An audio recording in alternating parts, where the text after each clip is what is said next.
Bueno, buenas noches, Cofra desde la Academia Nacional del Tango, Alicia Contursi y Ángel Bloise desde Mendoza, Roberto Martínez y yo, Alejandro Molinari, desde Buenos Aires. Hoy vamos a tratar un tema muy interesante, muy importante, que ha ido perdiendo vigencia, pero que es una de las fiestas populares más importantes, no solo de la Argentina, sino de casi todo el mundo, que es el carnaval. Y como somos tangueros, vamos a tratar de relacionar el tango con el carnaval, que ha sido, es decir, muy importante. Hay realmente muchísimos tangos sobre el carnaval, ha sido muy fructífera la relación entre el carnaval y el tango. Así que bueno, empezamos esta charla que espero que sea amena. A mí me gustaría hacer una pequeñísima reseña de lo que es el carnaval o de lo que ha sido, ¿no? Porque en realidad esta fiesta popular viene desde el fondo de la historia de los pueblos, porque el carnaval existió en Egipto, existió en Grecia, existió en Roma, y por supuesto que también en Italia y España, que son los dos países de los que hemos recibido la herencia nosotros. Y siempre ha sido hay quien dice que ha sido una fiesta pagana, que es una celebración pagana, pero también hay quien dice que es una celebración cristiana porque lo relacionan con el inicio de la Cuaresma. Pero lo que sí es cierto que en todos los casos es una fiesta, una manifestación donde se libera los instintos. Es más de instintos que de sentimientos. Y siempre se trató de reglamentar. Lo trató de reglamentar. La primera reglamentación en Occidente, lo que podríamos llamar el sector nuestro, fue la del Papa, creo que era Paulo II, que era el Papa cuando el Vaticano estaba en Venecia. Se reglamentó en España y en realidad la fiesta de carnaval es una fiesta importada de Europa. Pero caló tan hondo en todo nuestro territorio que hoy mucha gente piensa que el Carnaval del Norte, por ejemplo, es una celebración folclórica.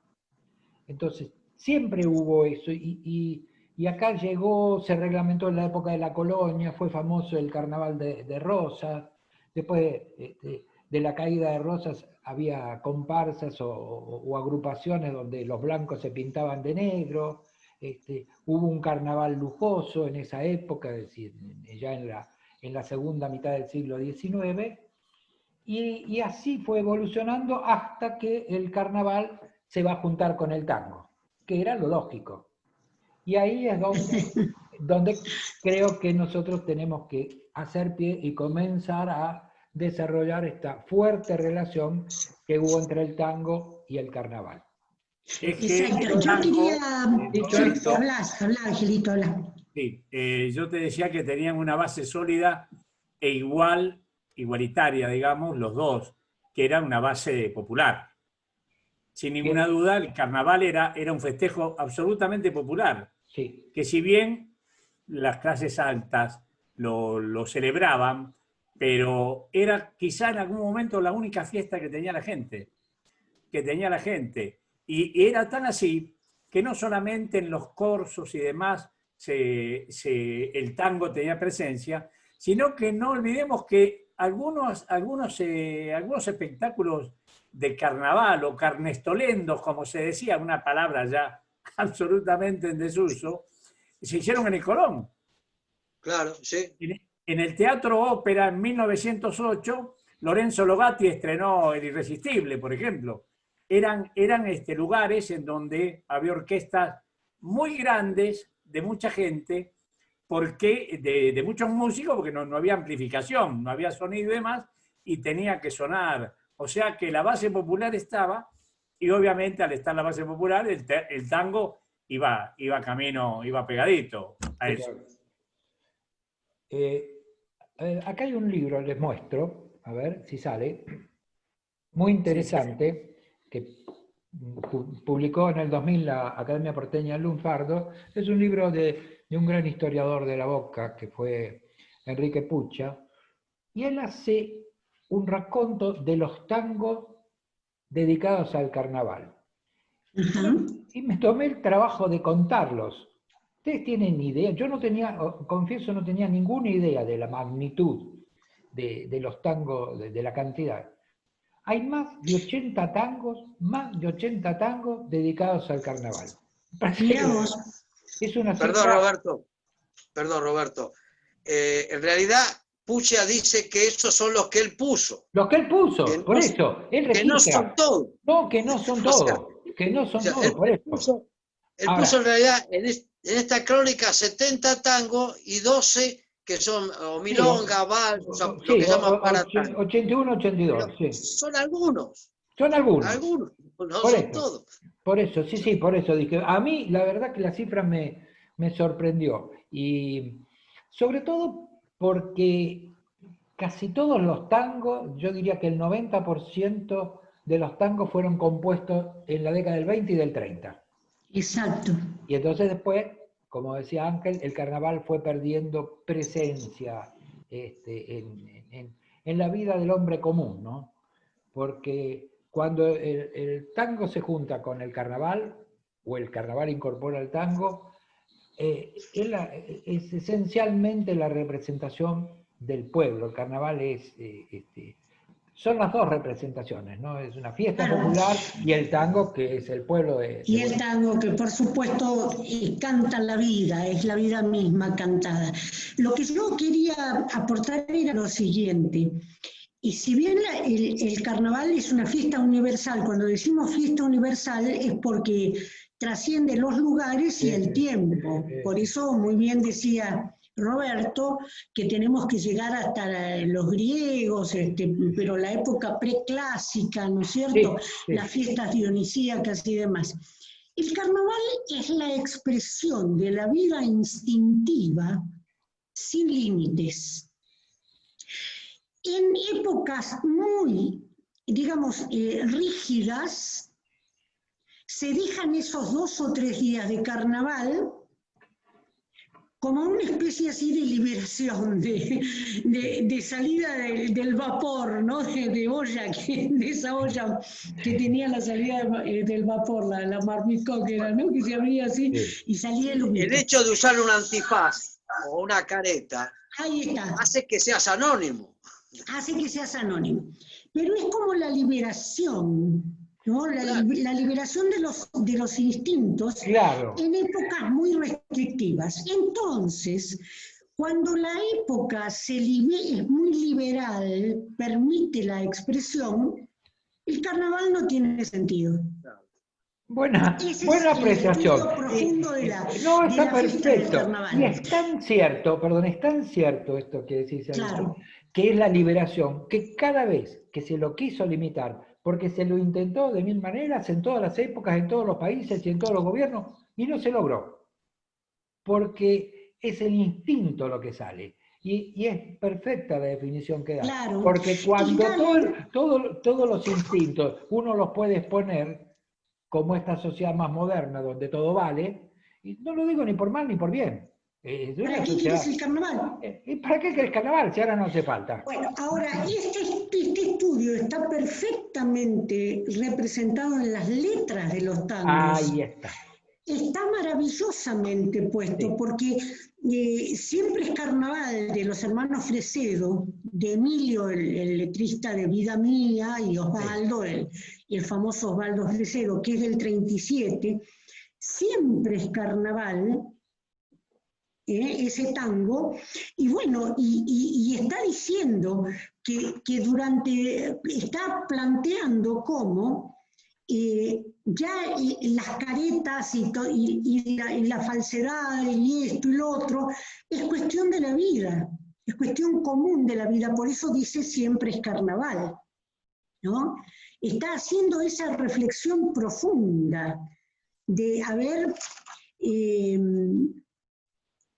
cuántos viven disfrazados sin saber que así quedaron, cuántos se oyen sin reír, ¿no? Es decir, va diciendo y va poniendo y va desplegando toda la letra alrededor de eso, porque está viendo la falsedad de la gente eso de tomar un rol y tomar un disfraz y ponerse una careta y lo que decíamos recién, ¿no? Pero además, es Rubí, maravilloso cuando uno ve cuando uno analiza las letras de algunos de estos tangos, ¿no? Y para mí el máximo creador del tema del carnaval es Francisco García Jiménez, Sí, sin sí. duda. Sí. Sin Luis duda. Rubinstein lo instala en el barrio, en Carnaval de mi barrio, lo instala en el barrio y dice donde todo es amor. Donde todo. O sea Es que otra visión. era una fiesta Pero, de amor. a ver, ojo, amor, pero no en el sentido pleno de la palabra amor. Es en el sentido de la lujuria, de la Bueno, relación sexual. todo es amor, a veces se confunde. encaja todo. Sí. En todo es amor encaja todo. Bueno, No, pero está bien ojo, lo... ojo, pero sí, por ahí sí. no. Una violación, un No, atropello, obviamente. y bueno. Cuando digo todo, hablo de los sentimientos puros, no me refiero a eso. Bueno, pero Por tiene eso, razón pero- Alicia, yo no sé si se refería al sentimiento puro o que No, en para el mí carnaval sacamos lo que tenemos de adentro y nos permitimos ciertas cosas. Además, el tango es No sé si una de tan las así. características del tango es que es profundamente sentencioso. Y hay un verso que dice, quítate la careta, te quiero conocer. Claro, el de García Jiménez, siga el corso. Por eso, siga el corso. Entonces, es esa cosa, ¿no? Que en todos estos tangos van apareciendo expresiones Es bellísimo. que Para mí muestran la García realidad. Jiménez es un poetazo. Un tipo que primero fue poeta, dramaturgo, escritor, toda su vida fue eso. Y cuando incursiona en el tango, que creo que, si no me equivoco, el primero es Zorro Gris, que de alguna manera es el tema primero de la milonguita, ¿no? De la muchacha vendida, vendida por dinero. Pero en estos tiene tres, tiene carnaval, siga el corso y otra vez carnaval. El primero es el 26, siga el corso, el segundo carnaval del 27 y otra vez carnaval en el 41. Y son letras como para analizar, para ponernos a verlas y de ahí sacamos lo que era el carnaval de ese momento. Y cómo, digamos, esa fiesta popular donde el pueblo se expresaba libremente. Fíjate que el tango es eso, ¿no? Porque cuando yo digo que mi abuelo fue el primero que se animó a hablar de los sentimientos, porque la moral de ese momento decía que el hombre no lloraba y que había que estar, digamos, no había que llorar por amor, ¿no? Y era un poco la moral patriarcal, la moral dura, la moral... Y mi abuelo rompe con eso, porque era de una clase más humilde y no tenía esa presión de la sociedad, que esto no se puede, que aquello no se puede, porque justamente había más autenticidad, ¿no? Y en este tema del carnaval, ¿qué pasaba? Se disfrazaban, salían, bueno, en uno de ellos es el que dice, bueno, esa colombina puso en sus ojeras humo de la hoguera de su corazón. Fíjate lo que está diciendo. Y aquella marquesa de la risa loca se pintó la boca por besar a un clown. Es decir, en ese momento se libera y la mujer se pinta las ojeras porque tiene una moral reprimida, porque no puede expresar. Ahora lo podemos hacer. Su deseo sexual, su sexualidad, no puede vivir con plenitud su sexualidad. Y es precioso esto, ¿no? Porque está mostrando cómo aprovechan ese momento para liberarse, que es de lo que estamos conversando. Y cuando termina ese carnaval, otra vez volvemos a lo de antes. Son esos 3 días. El famoso otro yo. La palabra, perdón, El termino famoso la idea. otro yo del doctor Merengue. El otro yo del otro yo del doctor claro. Merengue. A mí me Ese pareció... lo tenía reprimido siempre, claro, ¿verdad? Claro. a mí me Pero pareció... voy a esto, sí, perdón. ¿por qué se llama carnaval? Que hay que ver, toma en la época medieval, toma Sí. eso. porque empieza la cuaresma, donde se prohíbe comer carne. Sí. Es el lunes y martes anteriores al miércoles de ceniza, que da comienzo a la cuaresma, a los 40 días hasta la Pascua de Resurrección, con la Semana Santa incluida. ¿Y qué pasa? Se les prohibía comer carne. Entonces, carne vale, se termina la carne. Entonces son los 3, y la carne es en el sentido de comer carne, pero también lo que en ese momento se llamaba pecados carnales, Claro, uniones carnales. Mirá la forma de decirlo, ¿no? Entonces estaban cerrando esa posibilidad, es decir, había que tomarse esos 2 días, lunes y martes de carnaval, porque el miércoles empezamos con todo. Empezaba la cuaresma. Empezaban los 40 días, que por ahí podían ser de mucho ayuno, podían ser los viernes de ayuno, los viernes sin comer nada, bebiendo agua nada más, o dependía de la edad, de muchas cosas, para poder comer, pero limitadamente, ¿no? Y durante toda la cuaresma se dejaba de lado la carne. Hubo un permiso especial para Argentina del Papa para que se pudiera consumir carne porque el argentino come carne muchísimo más que el europeo y que en otros países. El argentino hasta hace pocos años era de carne todos los días. Y si faltaba la carne no había comida, ¿no es cierto? Entonces hubo una dispensa del Papa para que se pusiera, digamos, en el periodo de carnaval, en el periodo de la cuaresma, perdón, se permitiese comer carne a los argentinos y se hicieron solamente los viernes de ayuno y abstinencia. Mientras que en el resto de los países eran los 40 días, la cuaresma, de ayuno y abstinencia. Miren volviendo a la relación del carnaval con el tango, sí, era la oportunidad para que los que no eran milongueros, que iban los viernes, sábados o domingos a la tarde a bailar a los salones, era la oportunidad, matrimonios, gente mayor que por ahí no iba, para que vayan a milonguear. exacto. Porque los clubes, aunque no tuviesen una orquesta de excepción, como podía ser el Centro Lucense con Pugliese, o Comunicaciones con Di Sarli, o San Lorenzo con Troilo, o a veces iba Troilo a la Boca también, o Varela, la gente iba a los clubes sociales. Yo me acuerdo, en mis años jóvenes, haber presentado en Imperio Juniors, en el club de mi barrio, al maestro Caballero, que había sido Manuel Caballero, que había sido bandoneonista de D'Arienzo, tenía su orquesta, un estilo bien bailable, y nosotros lo llevábamos al club, era el papá de una de las pibas que venía al club, y lo llevábamos a Caballero, y bailaba todo el mundo. Y como hablo de Caballero, hablo de un montón de orquestas que en distintos clubes andaban. Yo rescato siempre esa relación del carnaval con el tango, porque era la oportunidad que mucha gente que no iba a las milongas, que no iba a los bailes, esperaba el carnaval, las famosas 8 grandes bailes 8, para tener presencia con el tango.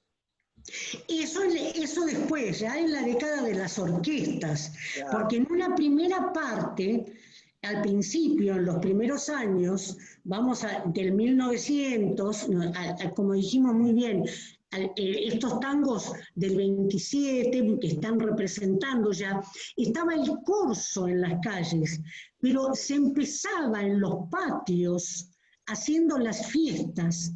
Se empezaba en las veredas, jugando inclusive con bombitas de agua.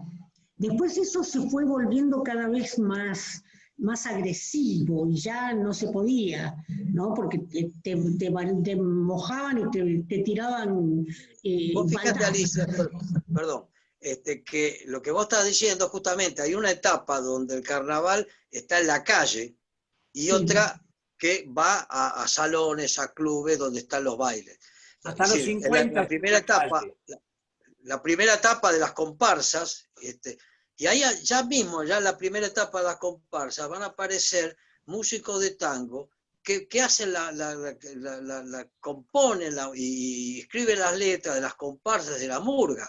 Es decir, gente de la Guardia Vieja, Vicente Greco, Agustín Bardi. Agustín Bardi, componía para Berto, Bazán, perdón, qué sé yo, Enrique Diceo, e inclusive Villoldo, en su última etapa, una etapa que estaba, porque Villoldo muere muy pobre, muere con, digamos, tiene una etapa bastante, digamos, cae casi en la miseria. Villoldo componía y le escribía a Murga para poder ganarse un manguito para poder comer, para poder tener alguna cosa. Es decir, después sí aparece la famosa esa juntada de las orquestas de Firpo y Canaro en los carnavales, creo que el Rosario, donde eran orquestas de 50, 60, digamos, 2 pianistas, qué sé yo, era una... Producto de la falta digamos, de amplificación del sonido. Por eso claro, entonces... Exactamente. Entonces, claro, yo creo que ahí también... Fíjate que queda el carnaval en Entre Ríos, como una fiesta muy importante, y bueno, y el Carnaval del Norte, ¿no? Pero queda como espectáculo después de espectáculo grande que se hace, es en Entre Ríos, ¿no? O en Corrientes. Sí, en Corrientes y en Entre Ríos. Corrientes y Entre Ríos, pero a mí me parece que... Pero no hay intervención de la gente común ahí. En general, la gente va a mirar el desfile, pero no es la participación que había. Eso es ahora, claro, pero en su momento era la gente común. Un espectáculo. Todo fue evolucionando. Yo pienso que debiéramos desandar un poco el camino, porque hay una evolución muy clara en lo que es en la relación del tango con el carnaval. Esta primera etapa, donde ya estaban establecidas las primeras orquestas, la de Firpo, la de Canaro, que se juntan y hacen espectáculos masivos donde va mucha gente. La falta de amplificación, que es lo que decía Ángel, es lo que hace que las orquestas sean muy numerosas. Esa es una primera etapa donde el pueblo, vamos a relacionar el carnaval con el pueblo y el tango. El pueblo iba a ver ese espectáculo. Después viene toda la otra etapa, la que se relata en esos tangos de la década del 20 y del 30, donde el carnaval está en el barrio, está en el club de barrio, está en las agrupaciones, en los centros de inmigrantes. Es un carnaval muy popular. Y ahí es donde se tejen esas historias que cuentan, entre otros, García Jiménez. Claro. Y ahí es donde se libera el hombre y la mujer. Aunque me pareció, Ángel, que vos no estabas muy convencido que el amor era un amor lujurioso, al que hacía referencia Alicia. No, yo digo que no es que no esté convencido, no, yo digo que él marca que en los corsos o en el carnaval del barrio pasaba de todo, eso. Por eso, ese carnaval de barrio que llega hasta los 50, hasta bien entrada la década, es un carnaval muy popular, que comienza en los corsos, que inclusive aparecen todavía las comparsas, porque las comparsas, yo recuerdo de chico haber ido, por ejemplo, al Carnaval de la Boca, donde aparecían comparsas. En mi barrio, en Avellaneda, había comparsas que desaparecieron, que las comparsas no tienen nada que ver con las murgas, son dos cosas distintas. Perdón, para completar lo que decía Ángel, sí, evidentemente que había uniones, sean de amor o de pura pasión, al punto tal que una vez en una estadística, no me acuerdo exactamente, lo voy a citar así de memoria, los niños nacidos a los 9 meses de carnaval era un número mucho más grande que los nacidos un mes antes o un mes después. Bueno. ¿No? Eso, me pasaron esa estadística en algún momento, ¿viste? En la universidad. Bueno, como el Día del Estudiante. Claro. Como el Día del Estudiante, claro, pero ¿y por qué sube tanto la estadística de los niños nacidos? Y bueno, porque anda para atrás 9 meses y es el carnaval. Y eso, Así me lo explicaban, ¿no? eso en el norte Claro, es muy era así, fuerte, porque ¿eh? es lo que decíamos, una sociedad reprimida con máscaras, como muy bien Sí. dice Alejandro, y bueno, y me animo a lo que en otro momento no lo hacía. Bueno, pero Además, digo, había después aparece, perdón, hay una última etapa, o por ahí anteúltima, si queremos estar abierto a algo, que es la etapa donde aparecen los bailes masivos. Eso. Ya todo el mundo va a bailar, al Centro Lucense, a San Lorenzo, donde hay presentaciones de orquesta, ahí es donde, en uno de esos bailes donde sirvan a Pugliese, porque ya están apareciendo los artistas de la nueva ola. O sea, eso ya es muy masivo, pero no es de barrio.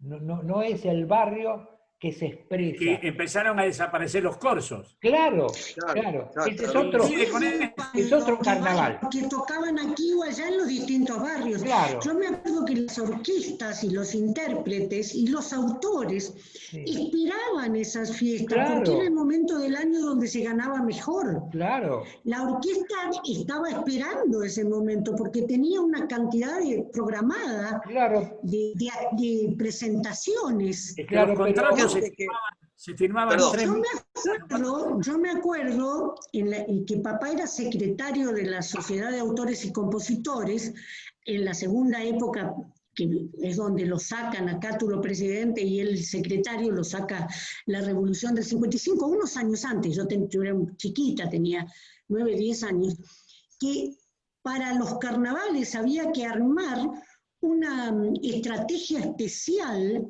con los cobradores, porque tenían que ir claro. a hacer los cobradores de Sadaik a vigilar, digamos, que se les pagara a los autores, que se cobrara, se pagara lo que tenía que pagarse, y las orquestas actuaban, y era un momento de mayor actividad. Inclusive también había otras músicas, pero el tango era el que lideraba, el que Claro. más tenía. Pero ahí es donde me gusta hacer la diferencia. Ese carnaval, hasta los 50, se reproducía en todos los barrios, todos los clubes, los de barrio y los clubes conocidos como Independiente, Racing, San Lorenzo era un mundo aparte, pero había en todos los clubes, orquestas más grandes, orquestas más chicas. Las orquestas por ahí en carnaval tocaban en 10 clubes.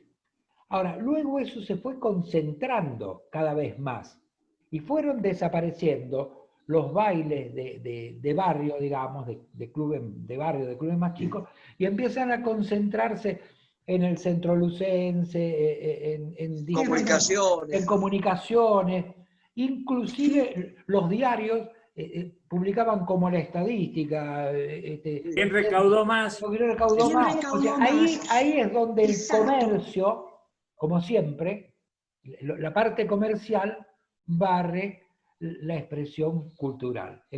Pero ya en esa etapa, Roberto, perdón, esa etapa, ya el tango está corrido. Claro, ahí está. Coincide. Estamos llegando al el tango 60. Está corrido. Pues yo fui en los años 60, me acuerdo, al Centro Lucense, que estaba Troilo, y estaban los Gavilanes de España, algunos de esos y otros. Claro. Y había tres lugares, pero prácticamente, es decir, había carnavales que había un organizador y casi todo eran todas las orquestas, todos los conjuntos de la nueva ola, en fin, eso es lo que estaba pasando.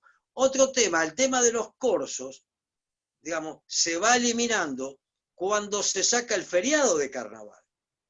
El feriado de carnaval que se elimina, entonces prácticamente el carnaval se refugia únicamente en los bailes y no en la calle, ¿no? Porque que es una diferencia, la calle es gratis, ¿viste? Al baile tenía que ir la gente y pagar, obviamente, consumir. O sea, esa popularidad, esa presencia popular que había en los corsos, en las calles, se termina cuando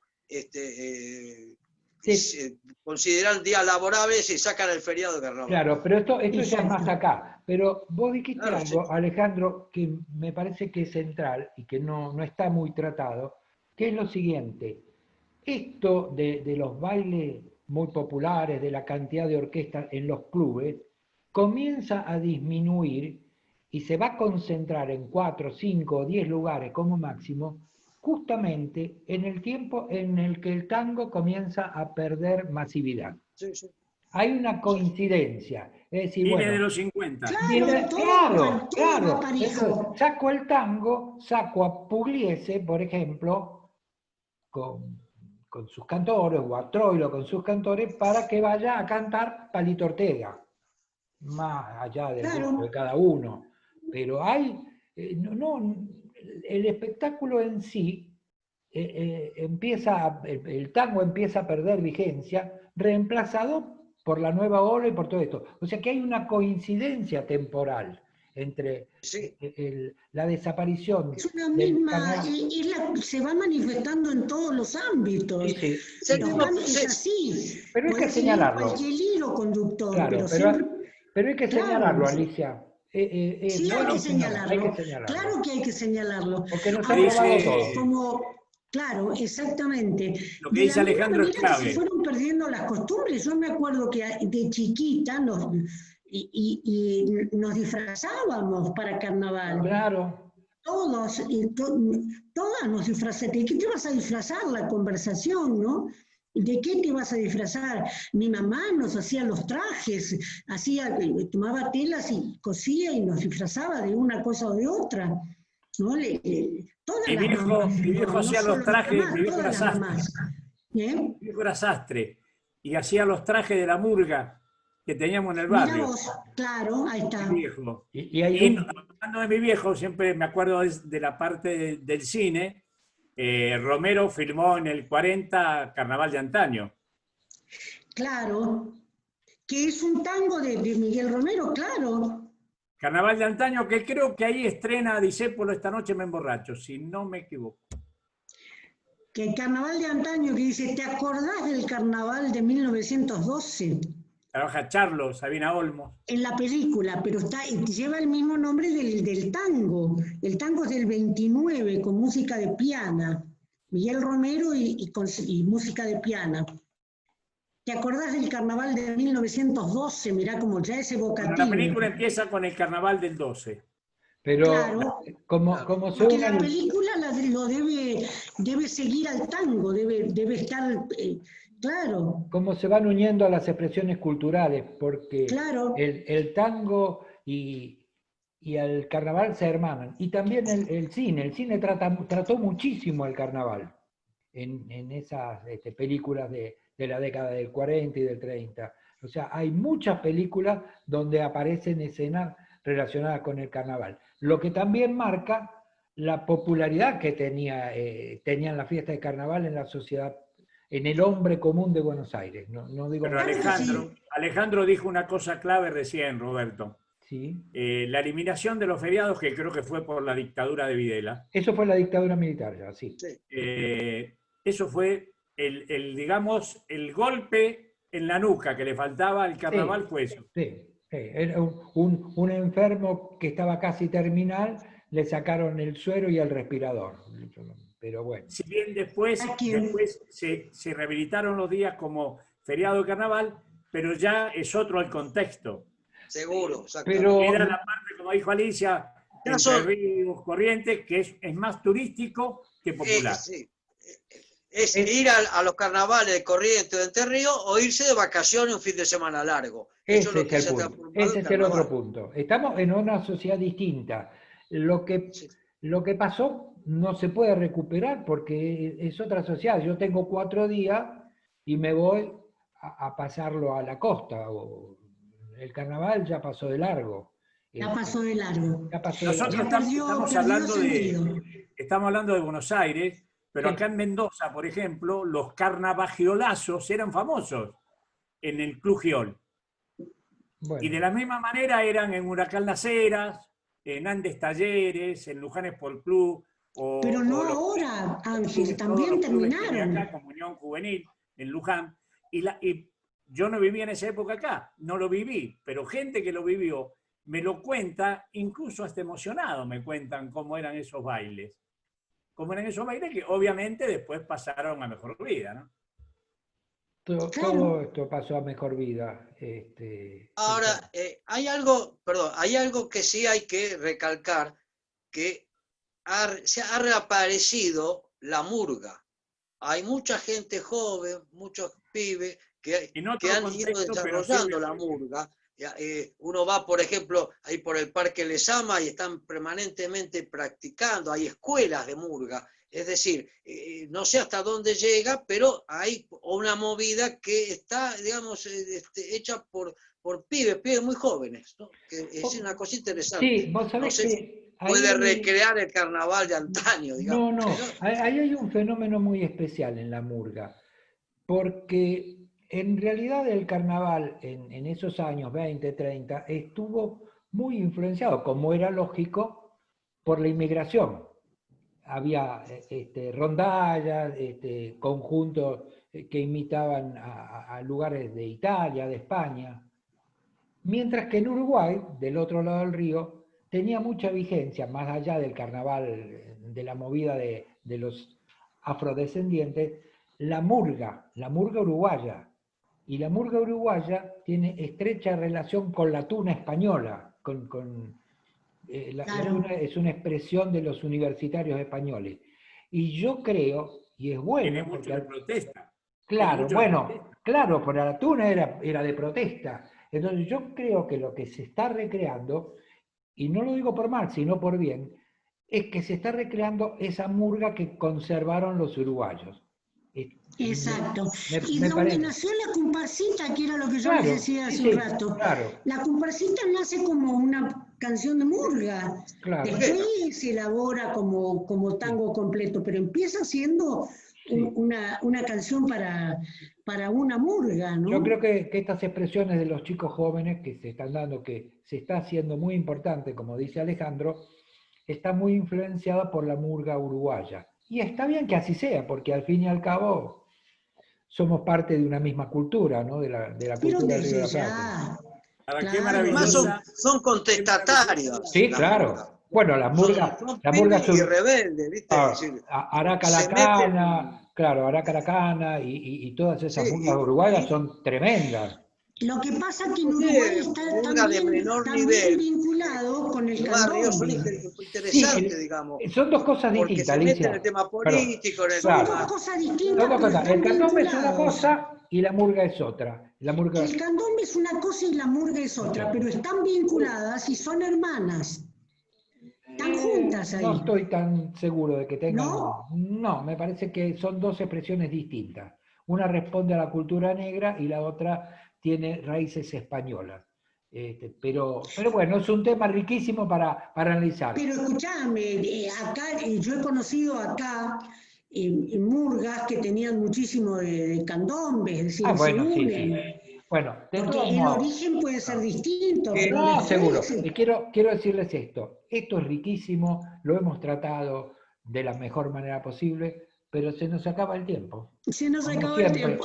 Y esto es lo bueno, se nos acaba el tiempo sin que nos demos cuenta. Así que... Lo que tiene de bueno el tango con la cantidad de aspectos culturales que está ligado, ¿no? Sí, señor. Exacto. Bueno, para terminar, la frase de Discépolo, ¿no? Un disfrazado sin carnaval, que da para muchos que tenemos hoy andando por acá.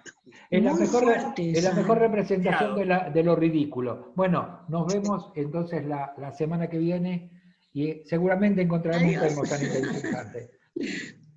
Y sacate la careta, Ángel.